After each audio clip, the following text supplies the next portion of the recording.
మీరు దీక్షగా 42 రోజులు శివాలయానికి ఎవ్వరికీ చెప్పద్దు.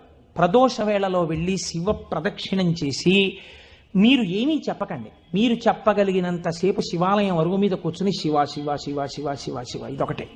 ఒక 42 రోజులు ఈ దరిద్రాన్ని, మీ కష్టాల్ని అనుభవించి చూడండి అన్నాడు. మీరు నమ్ముతారా? ఆ వ్యక్తి నా దగ్గరికి వచ్చి నా జీవితంలో ఆశించని రీతిలో నా జీవితానికి ఒక కొత్త మలుపు తిరిగిందండి, నేను వరంగల్ వెళ్ళిపోతున్నాను, నేను సెటిల్ అయిపోతున్నానని చెప్పాడు.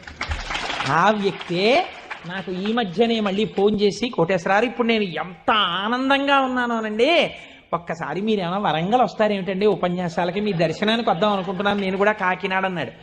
అయ్యా మీరు ఎప్పుడైనా కాకినాడ ఇప్పుడు అక్కర్లేదు, ఎప్పుడో తర్వాత వద్దురు కానీ నేను వరంగల్ ఇప్పుడు మాత్రం రావట్లేదు, నేను వరంగల్ వస్తే చెప్తాను, అప్పుడు మీరు నా దగ్గరికి వద్దురు కానీ తప్పకుండా దర్శనానికి అన్నాడు. కళ్యాణి అందులో అంటారే ఏతి జీవంతిమానందో నరం వర్ష శతాదపి అంటుంది